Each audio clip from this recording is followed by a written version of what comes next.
Assalamualaikum anak-anak. Berjumpa lagi dengan Miss Vinda. Apa kabar? Semoga kalian semua sehat dan selalu dalam perlindungan Allah. Amin, amin ya rabbal alamin. Baik, kali ini kita akan belajar tentang tema 1, pertumbuhan dan perkembangan makhluk hidup. Subtema 3, pertumbuhan hewan. Pembelajaran 1, 2, 3, 4, dan 5. Semua makhluk hidup mengalami pertumbuhan dan perkembangan anak-anak, termasuk hewan juga mengalami pertumbuhan dan perkembangan. Nah, pernahkah kamu melihat ayam bertelur? Telur ayam menetas, kemudian keluarlah anak ayam. Anak ayam tumbuh menjadi anak ayam dewasa. Ayam betina dewasa menghasilkan telur kembali dan seterusnya. Itulah dinamakan pertumbuhan dan perkembangan pada ayam. Nah, pada pertumbuhan dan perkembangan pada hewan itu dinamakan daur hidup. Apa sih itu daur hidup? Daur hidup hewan adalah tahapan bentuk tubuh hewan sepanjang hidupnya. Nah, daur hidup hewan diawali dengan tahapan telur hingga dewasa. Setiap hewan memiliki tahapan daur hidup anak-anak yang berbeda-beda. Berdasarkan perubahan bentuk tubuhnya, daur hidup hewan dibedakan menjadi 2 anak-anak, yaitu daur hidup tanpa metamorfosis dan daur hidup dengan metamorfosis. Semoga kalian paham ya. Nah, contoh daur hidup hewan tanpa metamorfosis yaitu ayam. Ayam betina bertelur, menetaskan anak ayam, kemudian menjadi ayam dewasa lagi. Seperti itu ya anak-anak. Ayam merupakan salah satu makhluk hidup. Tubuh ayam berbulu dan memiliki 2 kaki. Ayam memiliki paruh anak-anak dan bernapas dengan paru-paru. Ayam berkembang biak dengan cara bertelur. Nah, penetasan telur ayam terjadi dalam 21 hari ya anak-anak. Semoga kalian paham. Nah, contoh daur hidup tanpa metamorfosis yang lain ya, yaitu pada kucing. Pertama, kucing betina melahirkan anak kucing. Kemudian anak kucing tumbuh menjadi kucing muda dan menjadi lagi kucing dewasa. Seperti itu ya anak-anak. Lanjut. Kucing merupakan hewan yang berkembang biak dengan cara melahirkan. Kulit kucing tumbuh rambut, disebut bulu ya. Kucing bernapas dengan paru-paru. Begitu ya anak-anak. Nah, tugas kalian adalah mengamati kucing Siti. Jadi, kalian mengamati kucingnya Siti. Loh, kenapa ya kucingnya Siti ini mempunyai anak-anak kucing yang berbeda warna kulit? Nah, coba kalian amati ya. Nah, perlu kalian ketahui anak-anak, faktor-faktor yang mempengaruhi pertumbuhan dan perkembangan makhluk hidup itu sama ya semua ya, baik itu manusia, hewan ataupun tumbuhan ya. Nah, sama dengan kucingnya Siti ini. Jadi selain makanan, kemudian lingkungan ya, salah satu faktor yang mempengaruhi pertumbuhan pada hewan salah satu kucing ini ya, salah satu anak kucing ini yaitu dengan genetik ya. Jadi induk kucing ini melakukan pembuahan lebih dari 1 induk kucing jantan. Maka dari itu anak-anak, kulit kucing ini memiliki bermacam-macam warna kulit ya, karena mengikuti gen induknya, baik itu induk kucing betina maupun induk kucing jantan. Seperti itu ya anak-anak. Semoga kalian paham. Lanjut. Contoh dari hidup hewan tanpa metamorfosis yang lainnya anak-anak, yaitu kuda. Jadi pertama, kuda melahirkan bayi kuda, kemudian menjadi anak-anak kuda, kemudian anak kuda, kemudian kuda muda, dan kemudian kuda dewasa. Nah, Kuda memiliki ciri-ciri yang sama dengan kucing. Kuda termasuk hewan yang berkembang biak dengan cara melahirkan. Kulit kuda juga ditumbuhi rambut. Anak kuda mengalami pertumbuhan sehingga menjadi kuda dewasa. Kuda memiliki badan dan tenaga yang sangat kuat. Kemampuan kuda dalam berlari pun sangat baik anak-anak. Makanya kuda pada zaman dahulu digunakan untuk transportasi, yaitu yang dinamakan delman. Semoga kalian paham. Lanjut. Contoh daur hidup hewan tanpa metamorfosis lagi yang lain ya, yaitu ikan. Pertama, ikan bertelur ya.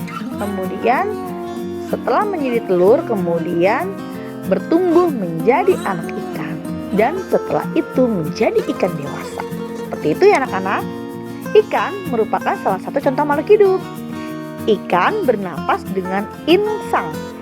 Ikan bergerak dengan cara berenang menggunakan sirip. Ini ya anak-anak siripnya. Nah, ya. Oke, baik, lanjut. Bentuk dan jenis ikan yang beraneka ragam dapat menjadi sumber ide dalam membuat sebuah karya. Gambar hias bermotif hewan.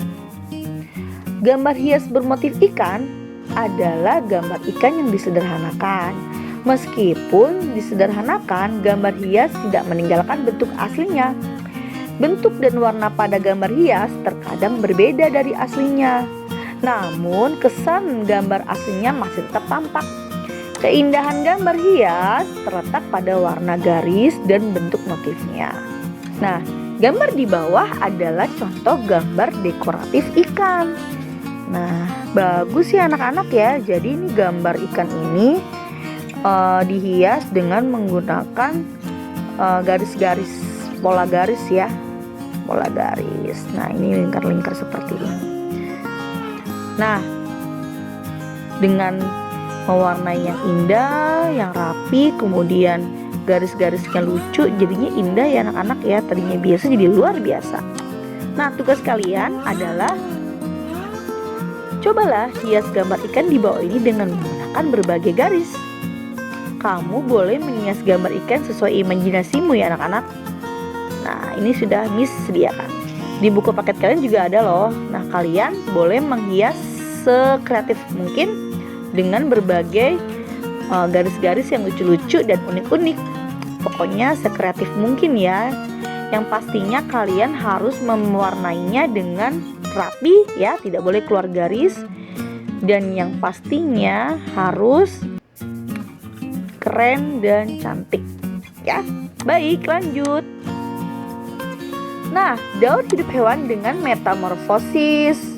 Nah, kali ini daur hidup hewan dengan metamorfosis. Sebenarnya metamorfosis itu apa ya? Apa sih itu metamorfosis? Metamorfosis merupakan perubahan bentuk hewan secara bertahap setelah kelahiran atau penetasan hingga dewasa. Metamorfosis dibedakan menjadi dua jenis ya anak-anak. Yang pertama, metamorfosis sempurna, kemudian metamorfosis tidak sempurna. Kita berikan contoh metamorfosis sempurna ya. Metamorfosis sempurna itu terjadi yang pertama pada kupu-kupu ya. Pertama menjadi telur, kemudian berubah menjadi ulat, berubah menjadi telur, terus kemudian berubah menjadi ulat, kemudian berubah menjadi kepompong ya, kemudian berubah menjadi kupu-kupu muda, dan kemudian menjadi kupu-kupu dewasa. Ini ada lagunya loh anak-anak, pasti kalian tahu. Telur-telur, ulat-ulat, kepompong, kupu-kupu. Wah, indah kan lagunya? Lanjut. Gambar di atas menunjukkan daur hidup kupu-kupu. Setelah beberapa hari, telur kupu-kupu menetas menjadi ulat. Dan ulat makan daun-daunan, sehingga tubuhnya menjadi besar. Ulat mencari tempat untuk berdiam diri dan membentuk kepompong. Setelah itu, tubuh ulat berubah menjadi kupu-kupu. Semua makhluk hidup memiliki daur hidup. betapa sempurnanya ciptaan Tuhan. Ya, lanjut ya. Tugas kalian adalah ceritakan setiap tahapan daur hidup kupu-kupu menggunakan kalimatmu sendiri. Tadi kan Miss sudah menjelaskan ya tahapan-tahapannya apa saja. Nah, kalian tuangkan ke dalam kolom yang ada di sini ya. Contoh metamorfosis sempurna yang lain ya anak-anak, yaitu yang terjadi pada katak. Katak juga memiliki 4 tahapan daur hidup, mulai dari telur, berudu, katak muda sampai katak dewasa. Katak mengalami perubahan bentuk yang sangat berbeda. Seperti itu ya anak-anak. Lanjut. Daur hidup katak dimulai dari telur. Telur berubah menjadi berudu. Berudu berubah menjadi katak. Kemudian katak muda yang memiliki ekor, katak muda berkembang menjadi katak dewasa. Bisa dipahami ya anak-anak? Lanjut. Nah, tugas kalian adalah tuliskan penjelasanmu pada tempat yang sudah disediakan. Nah, kira-kira manakah tahapan yang paling penting menurutmu dan apa alasannya? Dan adakah hal yang lain ingin kamu ketahui tentang daur hidup katak? Mintalah bantuan orang tuamu ya. Baik, lanjut. Metamorfosis tidak sempurna. Nah, ini yang terjadi pada belalang. Pertama, katak dewasa atau imago, dikatakan imago, bertelur ya.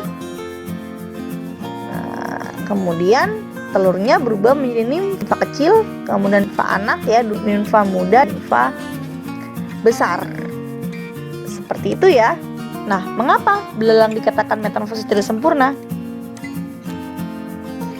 Metamorfosis ini yang akan terjadi pada hewan yang hanya melalui 3 fase, seperti fase telur, fase nimfa, dan akhirnya menjadi dewasa atau fase imago.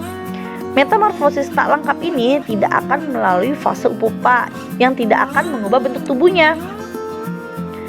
Metamorfosis tidak sempurna ini juga biasa disebut dengan hemimetabola dan memiliki karakteristik perubahan bentuk tubuh yang tidak berubah terlalu, perubahan bentuk yang tidak terlalu signifikan antara fase nimfa dan fase imago, sehingga terkesan tak ada perubahan sama sekali, kecuali ukurannya yang berbeda, di mana di fase nimfa ukurannya lebih kecil dibandingkan dengan fase imago dewasa. Seperti itu ya anak-anak, semoga dapat dipahami. Nah, jadi bisa dibedakan ya antara metamorfosis sempurna dan metamorfosis tidak sempurna. Jika metamorfosis sempurna, yaitu perubahan bentuknya itu sangat signifikan ya. Bentuknya kan awalnya, contohnya misalnya kupu-kupu, bentuknya pertama telur dulu ya, kemudian berubah wujud menjadi ulat, sudah sangat jelas berbeda ya bentuknya ya. Kemudian berubah bentuk lagi menjadi kepompong seperti bulat lonjong seperti itu ya. Nah, sudah jelas bentuknya sangat berbeda dengan yang sebelumnya. Nah, berubah lagi menjadi kupu-kupu yang indah, sangat tampak jelas sekali. Jadi terlihat dari bentuk perubahannya ya. Jika metamorfosis sempurna itu bentuk perubahan pada hewannya itu sangat terlihat sekali berbeda ya, dari telur terus kemudian menetas menjadi ulat, kemudian berubah lagi jadi kepompong, itu sangat jelas sekali. Berbeda dengan metamorfosis tidak sempurna ya, dia hanya perubahannya pada telurnya saja ya. Ketika sudah menetas itu perubahan bentuk saja. Contoh belalang tadi ya, dia hanya berubah bentuk ukurannya saja, namun bentuk belalangnya hampir sama persis, bukan hampir lagi, persis seperti belalang dewasa, hanya ukurannya saja yang berbeda. Semoga dapat dipahami ya anak-anak. Sampai di sini dulu ya pembelajaran kita kali ini. Sampai bertemu di video-video selanjutnya ya. Semoga dapat bermanfaat dan semoga dapat membantu kalian dalam belajar. Wassalamualaikum warahmatullahi wabarakatuh. Dadah.